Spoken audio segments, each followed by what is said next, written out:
I want to welcome everyone to Brain Research Foundation's Lunchtime Lecture. I'm Dr. Terry Constantine, and I'm the CEO of BRF. I'm very pleased to be introducing Dr. James Mastrianni. Dr. Mastrianni is a professor of neurology at the University of Chicago and the director of the Memory Center at U of C, and he is a recipient of several BRF grants. Today, he will be talking about prion disease and how it is relatable to more common neurodegenerative diseases. I'm sure you will enjoy his talk, and there will be time at the end for questions. So any questions you might have, please type them into the Q&A section at the bottom, and we will try to get to as many as possible. Now, let me turn it over to Dr. Mastrianni. Thank you, Terry. Okay. So, what I'm going to do is talk about this unusual collection of diseases called prion diseases. And I will kind of bridge them to other neurodegenerative diseases, and you'll kind of understand. These are very unusual diseases, but from studying these diseases, we've actually learned quite a bit about other more common diseases, and I'm going to make that point for you. So let's dig right in. First, let's lay the landscape to give you a better idea of what prion diseases are all about. These are rare and fatal neurodegenerative diseases that are also transmissible. So if an individual develops prion disease and somehow nervous tissue, either brain or spinal cord, is taken from an individual and transferred to another individual, that individual would develop prion disease. So even if that initial person had a genetic defect that caused the disease, you can still transmit that disease. So very unusual. So unusual, I don't know if people are fans of the X-Files, but it was a subject of an X-File episode. It's now no longer considered unusual, and we'll get to that shortly. These diseases, though, affect humans and animals. They're rapidly progressive. They're really heinous diseases for family members to experience, see their loved one suffer through these diseases, and the course is so rapid, it's really mind-boggling for families to absorb it.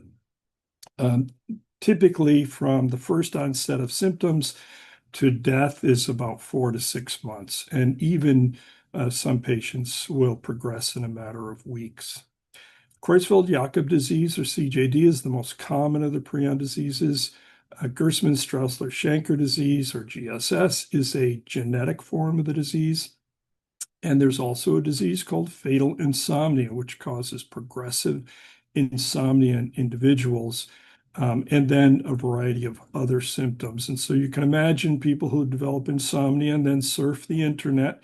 I get messages from all over the world, people who are concerned that they have fatal insomnia after a few nights of insomnia. But it's a very rare disease, okay? These diseases occur in about 1 to 2 persons per million population per year. So you might ask, why study such rare conditions? Well, not only because their conditions and rare diseases are sometimes forgotten by the majority of people doing studies on diseases, but as you'll see, these diseases, what we learn from these diseases has really helped us to understand much more common neurodegenerative disorders. The common theme to these diseases, the symptoms that they produce, are dementia and movement disorders. So difficulty moving your arms and legs, and especially walking. People will get clumsy and they'll fall from these diseases, and that becomes more and more progressive. But there's a host of neurologic and psychiatric symptoms that can develop with these diseases. So really, these are terrible diseases to experience. So the history of our understanding of prion disease came from some interesting sources. So I'm just going to go through this rather quickly. For centuries, we've known about a disease of sheep called scrapie. And here's an example of a sheep suffering from scrapie, and you can understand why it got its name scrapie. The sheep would develop a severe itch or pruritus, and so much so that they would they would be found scraping themselves next to anything they could get near to. And the itch was so severe that they would scratch the wool right off their hides. They also developed sheep dementia, and they would become a little aloof from the flock. They might wander off and have abnormal behavior for sheep. In addition, they'd have difficulty walking and they may fall, and this becomes more progressive. Well, it was recognized after looking at the brain of these sheep that they had an interesting pathology that had an appearance of a sponge. And you can see these big holes in the brain, and these are spaces where brain cells or neurons used to be. And this was called spongiform degeneration. And a veterinary researcher took brain from one of these sheep and injected it into healthy sheep and found that he could transfer the disease to those healthy sheep. After an incubation period, they would develop the disease. Then in the 1950s or so, scientists from the NIH, Carlton Gajicek, became interested in a disease of a cannibalistic tribe in the highlands of New Guinea called the 4A people. And they were developing a disease that they described as kuru. And it turns out that they were passing the disease from member to member through the practice of cannibalism, which was a ritual to honor the deceased member of the tribe. And if they, once those brains were examined, it turned out that they had spongiform degeneration. And then these diseases, these unusual diseases, initially considered to be a virus for many, many years, what's called a slow virus, because they took time to develop. The prion disease became a focus of public attention in the 1990s when bovine spongiform encephalopathy, or mad cow disease, became an epidemic of cattle, especially in the UK. And as you might have guessed, their brains have spongiform degeneration. And this disease from the cattle was being transferred to the food supply, and teenagers and young adults were developing prion disease from eating contaminated beef.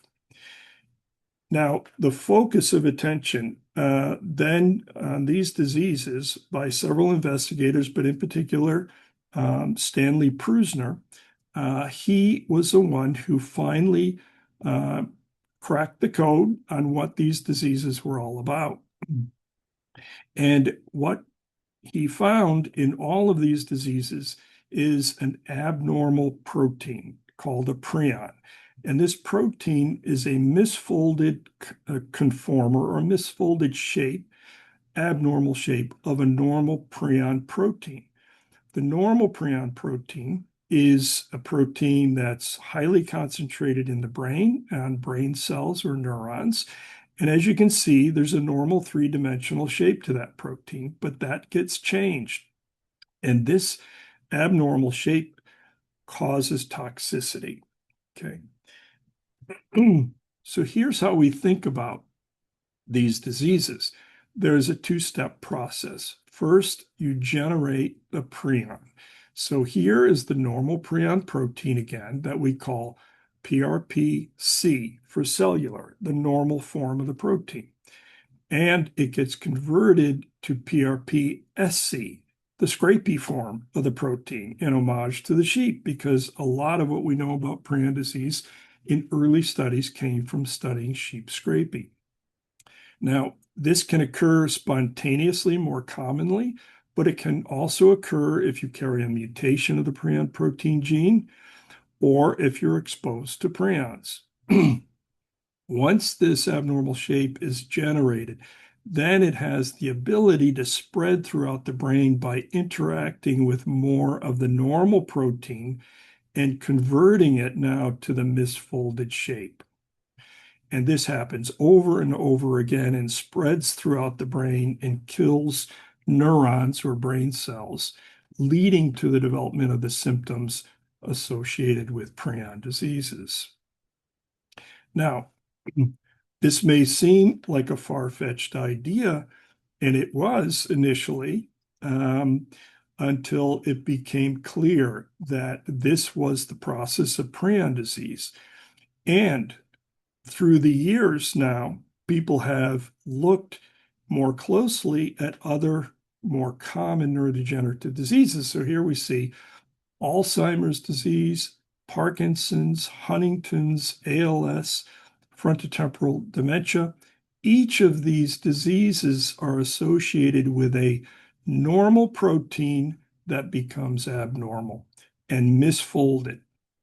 And then this protein accumulates and aggregates into something called amyloid. And a lot of people know amyloid with respect to Alzheimer's disease.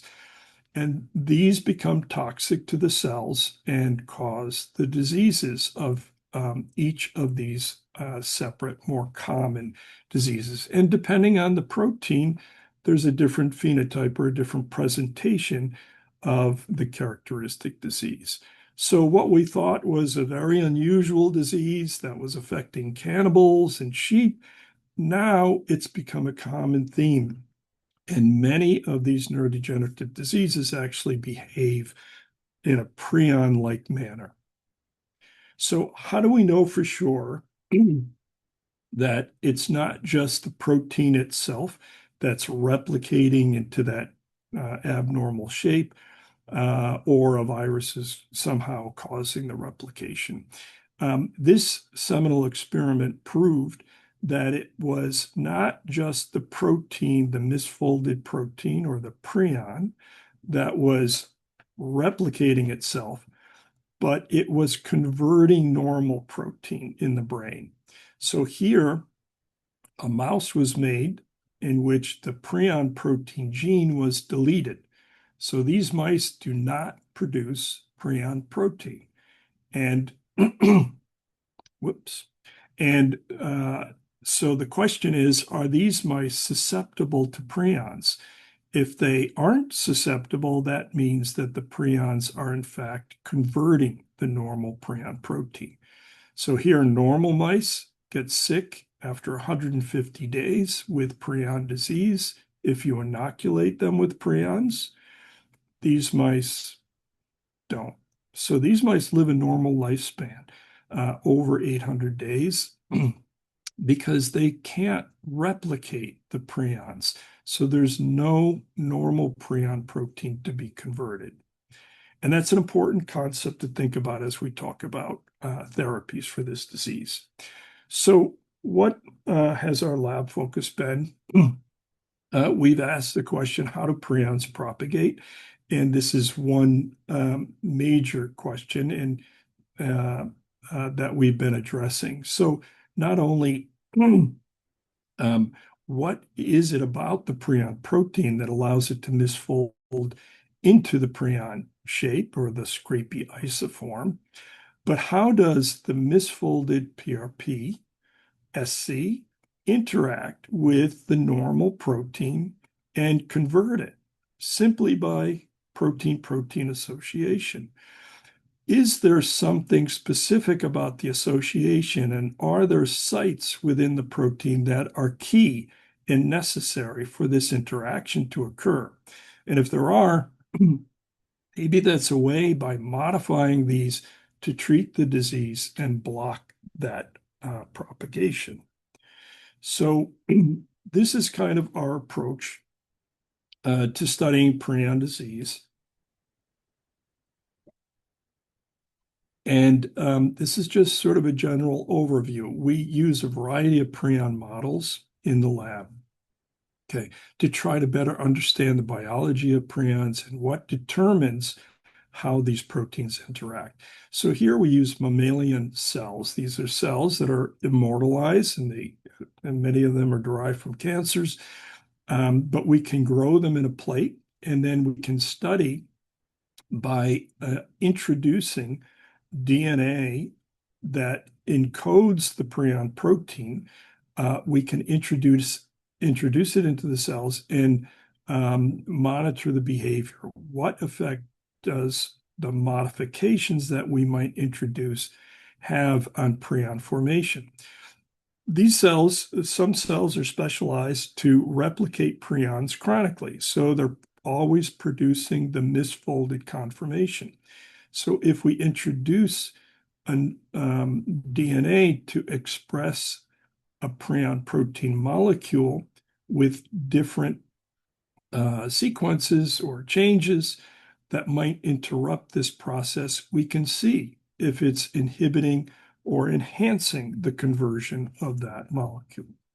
So then we can carry it to another model that we use that is a live cell analysis of yeast in which we co-express proteins and we look at their interaction. So here we take molecules that have shown promise in these cells that maybe interfere with prion propagation, and we co-express that altered molecule with normal prion protein. But we have different colors here to indicate that there are two fluorescent colored markers, or tags, we call them, on each of the proteins. So this is a green, this is a red, and we can see if we express them in this yeast, do they come together and form a yellow, or do they grow separately and don't interact at all?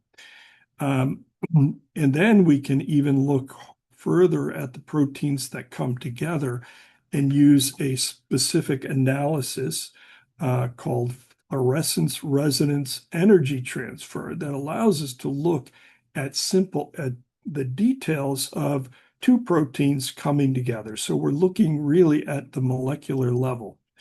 And we can see what our modifications, how they affect the interaction of these proteins. Now, once we identify some candidate changes in the proteins or sequences that are important for prion formation, then we want to validate this in vivo. And so we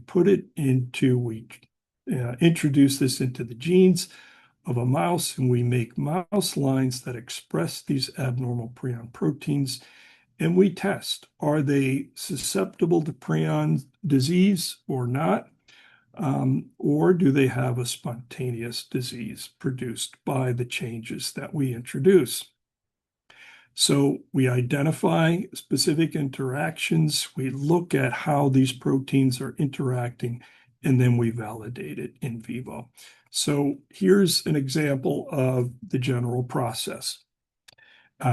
This is a time-lapse photography of two cells that are expressing a form of the prion protein, a specific sequence that tends to generate prion-like protein aggregates. Okay, so what you're going to look at here is 8 hours of filming in about a few seconds. Okay, so as you can see, what we see from the beginning, where there's very little protein expressed, to the end, we start to see these big clumps of the prion protein. So we know that this is forming prion-like proteins, and we can do all kinds of studies looking in these live cells to find out where the protein goes, how it behaves, all the characteristics of that protein. Then we say, okay, now here's an example of how these proteins interact. So once we modify the protein, in this case, we tag it with a blue fluorescent marker and combine that with the normal protein of a green, yellow fluorescent marker and co-express them together and see how they interact. And again, using a special technique, that fluorescence resonance energy transfer, we can see how closely those proteins are interacting. In doing this, one of the candidates that we identified that seemed to have a strong potential to affect the formation of prions was a region in the center of the protein of 8 amino acids. And when we got rid of those amino acids, what we saw in assessing the protein in a gel after treating it to look for a prion fragment. This is the normal protein, and this is the protein with this small deletion of 8 amino acids, and you see that that prion fragment is no longer there. Excuse me. So we wondered, did we eliminate the prion segment, and is this the prion domain? By getting rid of that, maybe this molecule cannot form prions. So the next step is to make a mouse. So we make a mouse with this abnormal or deleted segment of the prion protein, and then we challenge them with prions. Okay. Here is a mouse with a similar level of the normal prion protein, and we compare it with our mice with this deletion prion protein. And what we see is that these animals get sick about 300 days. And if you look at their brains in detail, you can see that spongiform degeneration in these animals. Whereas these mice were completely resistant to prion disease. After 600 days, no pathology and no disease symptoms. So we're encouraged by this, that this may be a key segment of the protein that we can maybe harness to try to treat prion disease. And the goal now is to test whether it can interfere with prion formation. And so we've made a new line of mice that carry a high level of this resistant fragment and are based on some studies that we've already done. We think it has a good potential to interfere with prion propagation and block that from occurring, and then hopefully delay the progression of disease in eventually individuals that may have prion disease. Okay, now in the next 2 minutes, I'm going to tell you about 5 years of work, 4.5 or so, in a nutshell. Okay, this is another aspect of study. So one way is to try to interfere with prion formation. And another way, as we talked about in those animals that lack prion protein, they're not susceptible to prion disease. So for patients who have a genetic form of prion disease, we want to turn off the gene that's producing the abnormal protein and causing disease. So there are several steps involved. First, we need to model genetic prion disease, right? So this we've done. We have a mouse that models the disease called Gerstmann-Straussler-Scheinker disease. And the key feature of that disease is gait impairment that becomes progressive. So the patients become more and more disabled in their walking as one of the primary manifestations. And you can see this mouse is about early to mid stage of the disease process, and he's stumbling quite a bit. In addition, when we look at the brains of these animals, they have all the pathology that's linked to Gerstmann-Straussler-Scheinker disease. So these are a good model. They get sick about 130 to 140 days. It's an excellent model to test therapies. So that's done. The next thing is to design and test therapies that will suppress the gene. And so here we use a process called RNA interference. And this basically works by turning off the machinery that makes a protein. So we're going back and reminding you of some high school biology. DNA, we all have our DNA that has our gene in it that encodes our protein. The gene sends the message of messenger RNA to then make the protein. In the case of RNA interference, we develop a target, we develop RNA that will interact with the normal RNA. And that's a complicated step, but the step will introduce a mechanism in the cell that will actually degrade this. So then you get no protein developed. Okay, so it's a way that the cell can kind of help to degrade the RNA that's going to make the protein.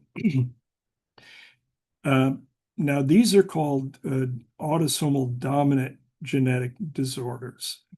You only need one gene that carries the mutation to cause disease. And so we all remember we have two copies of every gene, one from your mother and one from your father. So what our goal is, in contrast to others that are trying to knock down or suppress both genes, we want to suppress only the gene that's got the mutation. We want to keep this one active so you make normal protein. And the reason is that these are therapies that are designed to treat somebody early in life and last their entire lifespan. And so we're going to shut down a gene. We don't want to shut down the wild type, the normal gene, all the life of an individual, because we don't really know what detrimental effect it may have. So we designed several of these RNA interference molecules and identified a highly selective one that interacts with only the mutated RNA. So now we have to deliver the therapy to the brain. And this took a long time to develop using various ways to deliver the protein, the sequence, and then modifications of the administration. But recent developments in the last year or so allowed us to use a virus to deliver this therapy into the brain. And you can see the signal here in green represents where the signal is depositing in the brain. So this is the outer cortex, and this is the cerebellum of the brain, two important areas for this disease. So we now have a pretty good coverage of the brain. And then finally, we measure the effect on the target.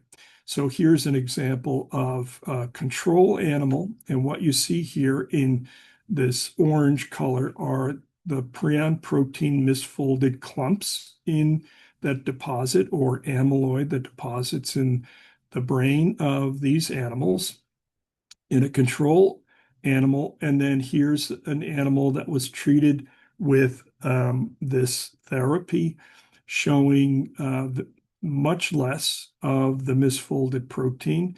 And if we look at it on a level of just the total protein, this is a gel that just looks at total protein levels compared to controls that have a high level, we have a significantly reduced level. We were shooting for 25 to 30%. We're now getting up to 50% reduction in the amount of the mutated protein. So we're very excited about the progress we've made. So the next steps here are to test this in more appropriate transgenic mice. The mice that we're using have a mouse gene that carries the abnormal sequence that causes the same disease in humans, but the humans obviously carry a human gene. So we made mice that carry the human gene with the same mutation. So now we have a much better system that can test our therapy. We're modifying the therapy to attack the human prion gene.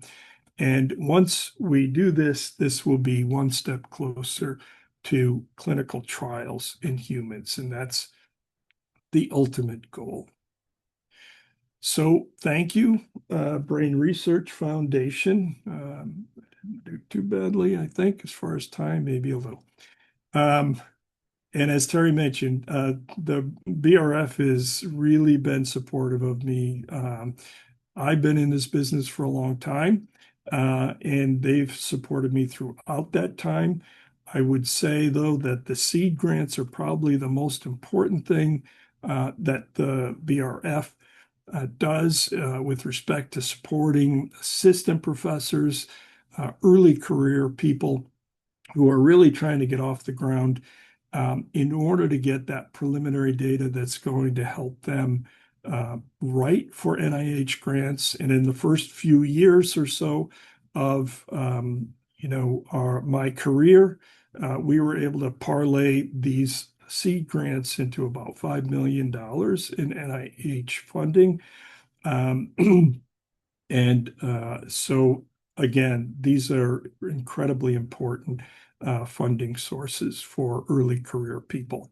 Our lab is expensive, and that's because of all the biohazard issues that are required because these are infectious diseases to humans. So we have to be very careful about that.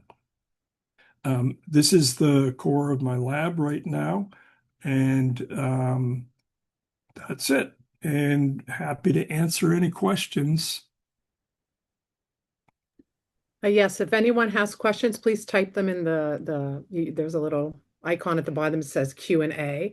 I'm going to ask a question, and it's on your last slide. You mentioned clinical trials. I mean, how far away are you from that? What's the likelihood of that progressing to clinical trials? Yeah. So this was in case somebody had a question about proteins misfolding, but I can't go backwards. Anyway, yes. So there are some issues related to that. If we are able to document that this can really affect the human gene as well as it has done in the mouse gene, then that would be almost a hop, skip, and a jump. But there are limitations. There's still a lot of preliminary data that needs to be um, uh, uh, produced before getting to the point of a clinical trial. A lot of safety things in that. But there are mechanisms in NIH that allow people to start those trials to get to the point within 5 years of clinical trial. The one big hurdle right now is the speed of the viral delivery system for humans, because right now it works extremely well.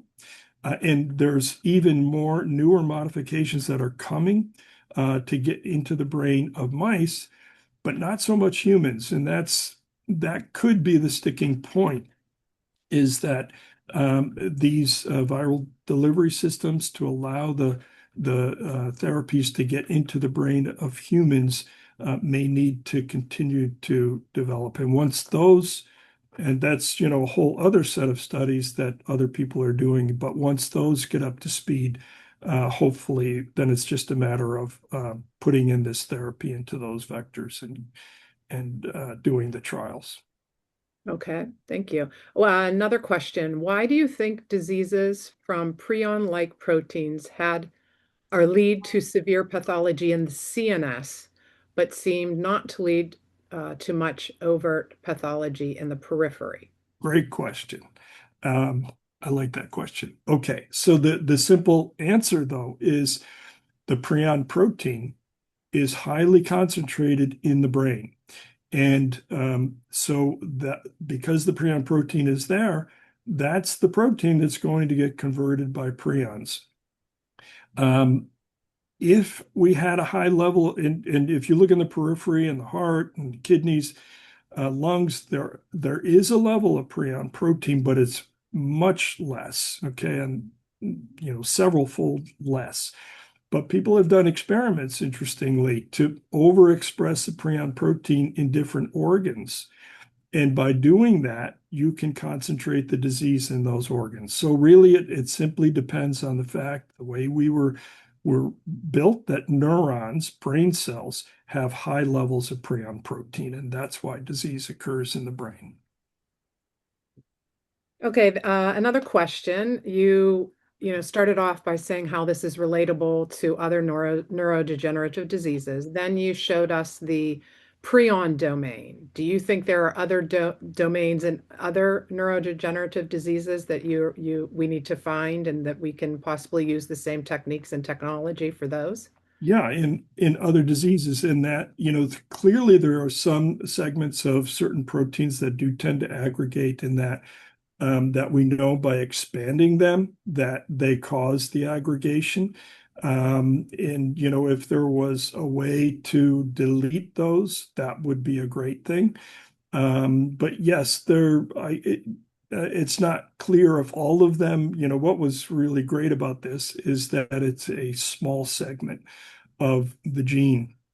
And so even though I talk about, introducing that to interfere with prion propagation, you could also think, and this is another strategy, about interfering at that site. So building a small molecule that will simply interact with that site to prevent it from interacting with other prion proteins.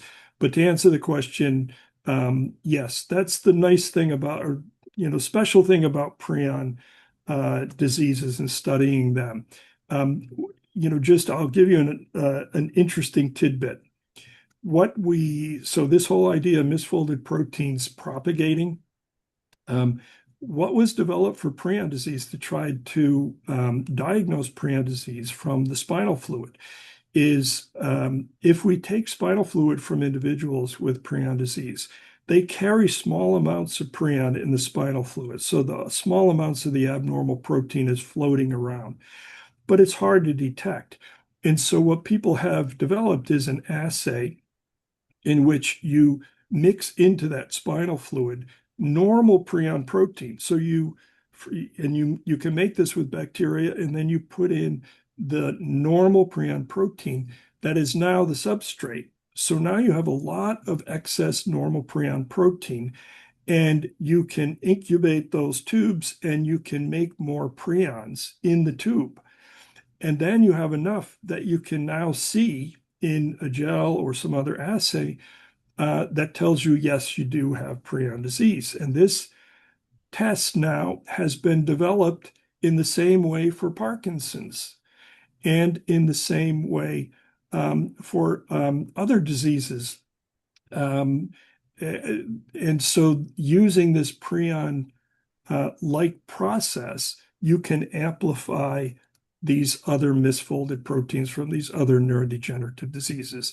So, that just gives you a sense of how important studying these unusual diseases are, and the similarities and the things that you can carry over from one set of research findings in prion disease to these more general neurodegenerative diseases. Okay, I have two more questions. I think that we'll have time to answer those, and then we will be closing. But let's see, there is in the slide at the beginning, you spoke about spontaneously converting to bad proteins with the bad folds. Is it really just bad luck, or is there some thought as to a cause? Okay, and I just took down that slide that shows.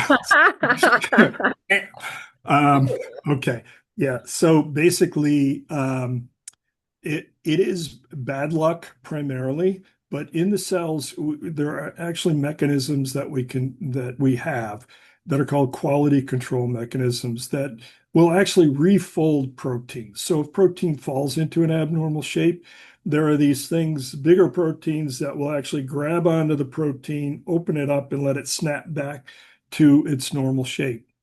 And the normal shape of these proteins is really dictated by the strings of amino acids. So the sequence of the amino acid kind of helps it to fall into the normal shape.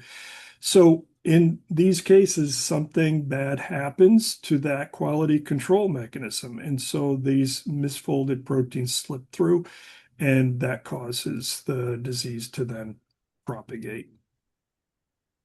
Okay, and then final question, and it's about a clinical trial. For your eventual clinical trial, are you concerned about on-target toxicity with a gene therapy by knocking down the genes since it probably has an important physiological function as it is highly concentrated in neurons? And that's a great question. And that's really why these are good questions. Really, I'm really impressed. Thanks, Ben. Ben's doing a great job asking good questions. Yeah. Yeah. Thank you, Ben. But yeah, so that's actually our concern. And some are, questioning, well, why focus so much on just, knocking down the mutated gene? But that's really the answer. We do have some suggestion that having half the amount of prion protein, normal prion protein, is okay. There have been some individuals that are adults that haven't had any, disease, but they haven't gotten to their 80s or whatever at this point that we know of. But at least half the dose is probably okay. But when you cut down all of prion protein, that's a concern for me. They're in mice that have the prion protein gene knocked out. If we look at them in older age, they do have some neuropathies. They do have some cognitive problems. And so there is a real concern that could be a problem. I think I answered it. So, All right, terrific. Thank you, okay. Dr. Mastriani, for that interesting talk. Okay, my pleasure. Take Thank you. time from clinic. He has to go back to clinic after this. And I want to thank everyone for joining us today. Be on the lookout for another lunchtime lecture announcement. We hope you will join us again to learn more about the interesting neuroscience research Brain Research Foundation supports. Thank you.